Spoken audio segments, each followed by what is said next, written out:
What's good, YouTube? And welcome to the house. Stocks are down, crypto is down, but you know what's up? 150% ultimate rare Caius. I know we covered this recently on Market Watch, but I'm seeing record sales outside of TCG Player on Facebook groups. The light plays going for $700 to $715 from people looking to avoid fees on TCG Player because the lowest are $750 right now. And then we do see that the near mints went out around 700 at 680, 675, and even this German one at $500. I feel like Edison hype is really culminating towards this apex of more people going over there as they don't want to be playing this format and Konami feeding into it with Time Wizard. I do want to remind people that's in Konami's hand what Time Wizard format goes, but I do think they're doing a great job listening to the community and running with it. Speaking of never ceasing to be amazed by Edison,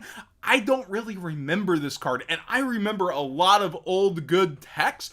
Hedgeguard is an ultra rare in the Legendary Collection 5Ds as its only holographic form, and it reads, during damage calculation in either player's turn, you can send this card from your hand to the graveyard, half the attack of a monster you control until the end phase, but that monster cannot be destroyed by this battle. So this caught people off guard with Gladiator Beast because you don't have to telegraph it like you do a Wabaku, and it caught plenty off guard. Now that it's on a video like Market Watch, obviously people have caught on to it more, might play around it. It's only protecting one battle. There is a Starfoil version that's relatively unbought out, though. There's plenty of 20-cent listings, and we've seen Starfoils go very expensive. So if you want your copy, use that TCG Player link in the description down below, costing you nothing extra to support the channel directly for the cards you'd already be buying for the mid to max rarity, as the Ultra has already gone. But I've got to admit, there's something nostalgic about the 5Ds collection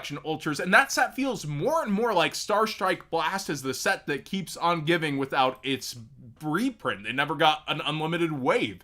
Des Frog also was in the winners list. Now there are decks that can play 3 of them or 1 of them, a lot going towards 1, but the DR4 version is bought out. But even the CRV, Cybernetic Revolution Unlimited, is lowest, I believe, $5. Yes, it's around 5, and the first eds start around 7, so you might want to start picking these out of bulk. Now on to modern, except we're going to casual formats.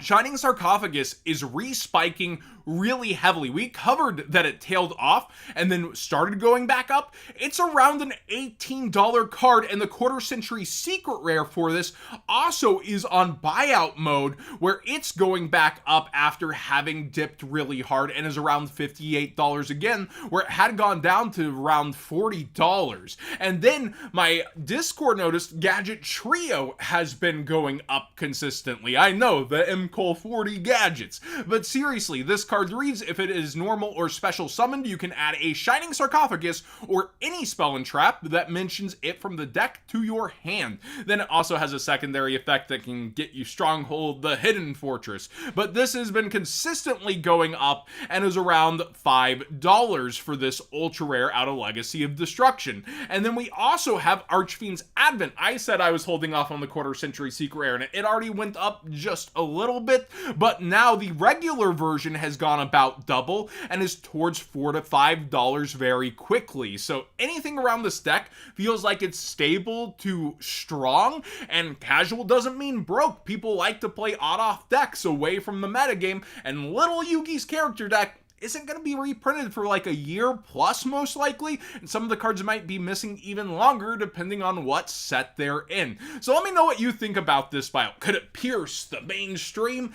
I don't think it's necessarily going to be doing that anytime soon, but I do think it's a really cool, fun deck to play on the side, and people are grabbing the pieces for that, kind of like they did with the old Blue Eyes stuff, which we'll talk about that new support in a bit.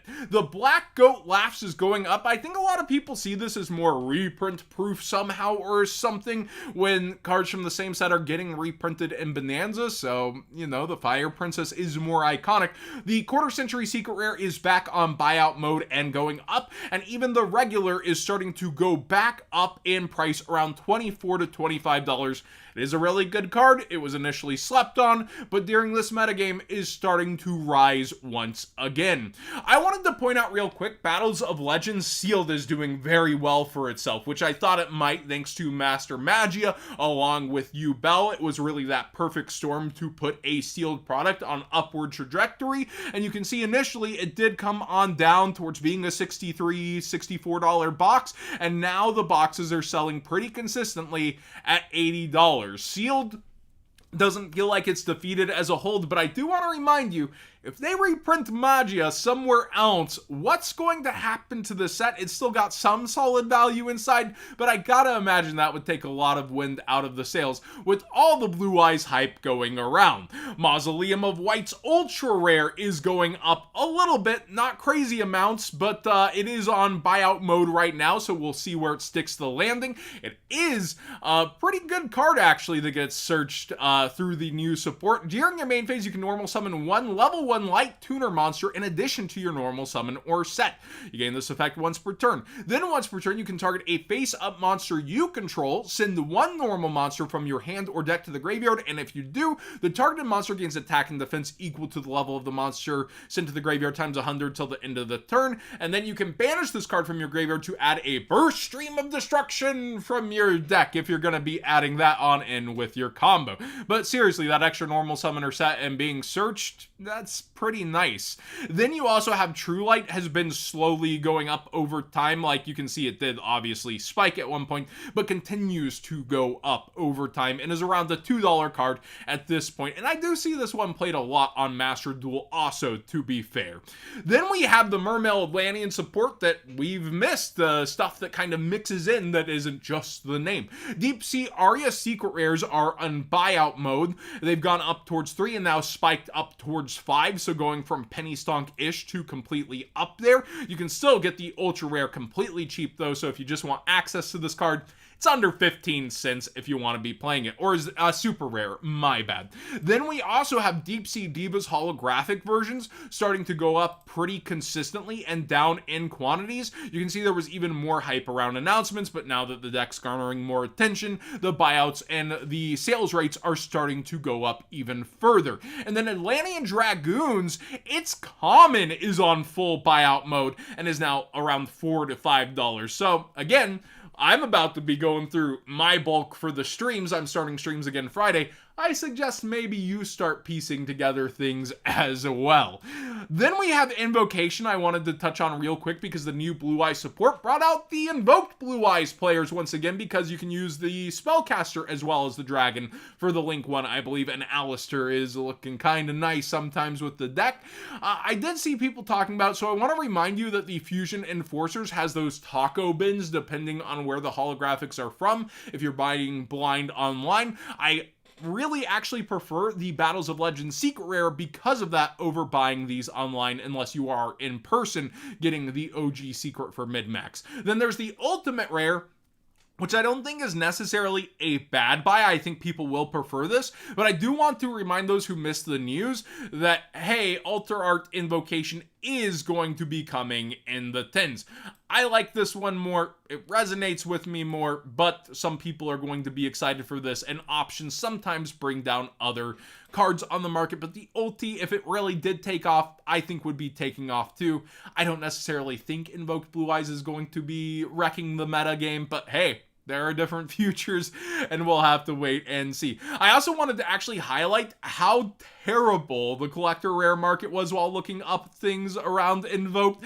Look at this. Alistair the Invoker of Madness collector rare, all the way down under $7. And like, yeah, you had a reprint, but like, not for years and years. This is crazy to me.